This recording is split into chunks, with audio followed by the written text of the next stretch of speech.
small sections at a time here. As you can see, I've got the 3 clamps here, and I have the 3 clamps over there.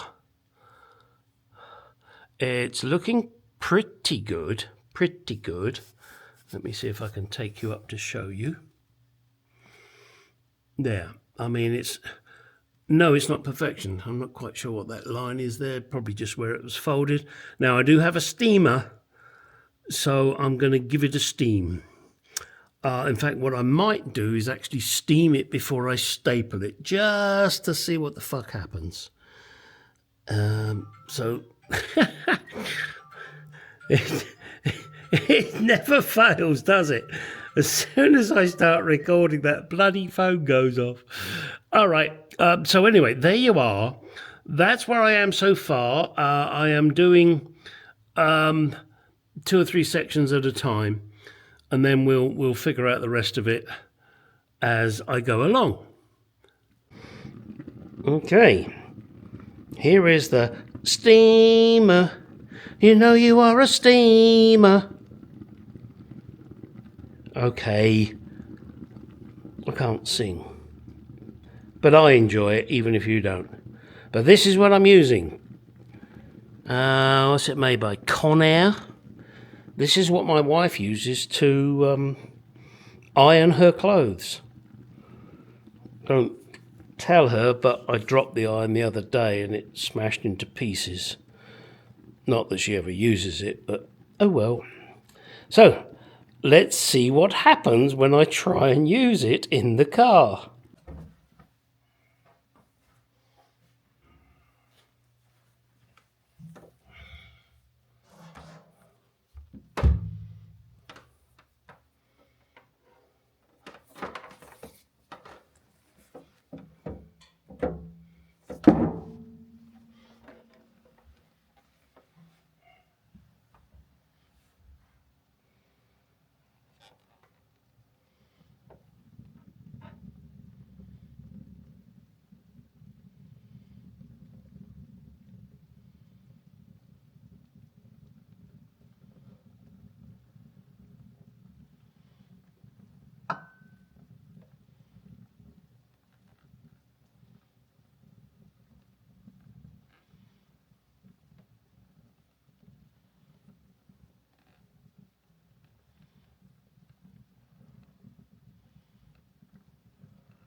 I really think it's time to bite the bullet. Now, you can see that there are a few wrinkles there.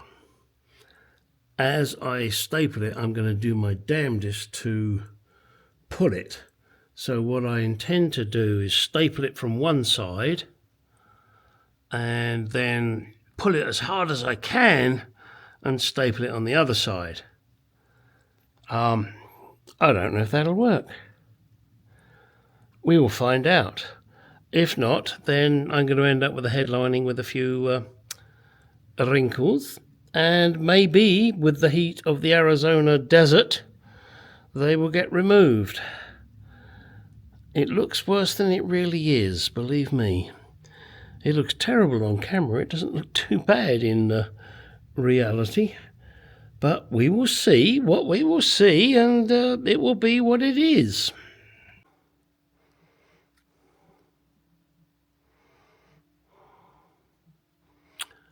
Well, I don't think that's looking too bad. I gave it a little bit of a steam and let it do its thing overnight. And I think that's looking pretty good. Put it this way, I'm going to start stapling it now.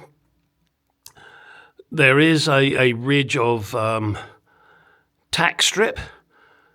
I can't remember who it was. Somebody told me that's what it's called. So if that's wrong, blame him. I don't know. Anyway, so there is a tack strip. It's a little way up from the edge. So I'll be stapling there. And then my plan is to trim off any that needs to be trimmed off. But that doesn't, I won't. I will just leave it in its place and then fit the wood over top of it. I may have to go and buy some screws, but I got to be very careful about the length. My wife always complains about that. Sorry, I can't help myself. It's the way I'm built. And then get the corners sorted out with the lights. Wow, we're actually progressing. But I still do have to do, if I can get you there, this center console area. Now, yes, you're seeing as a blanket, but above the AC unit there, and let me see if I can zoom you into that. Yeah, above that AC unit, I want to see if I can fit my radio, which means I've got to make up a wooden something or the other and cover it in veneer. We'll see. I don't see why I can't do it, but we'll see, because I'm not sure if the gap is big enough. And I have to allow for the fact that that center panel needs to pivot down. Yeah, oh, hang on a second. That's not how I wanted to do it. Yeah, that center panel there. Because that little baby really does need to be able to come down. Yeah, I know. It's a bit of a bugger, but there you go. Then, underneath the AC unit, I have to somehow fit a speaker, maybe. It doesn't really matter. But the heater controls, as in for the flap and that for the original, I may have to do a little bit of modification there. I gotta work on it, guys. It's gonna be one of those long-winded projects when I do it. Okay, that's all we're gonna do for today. So get out of that garage, go do some shit.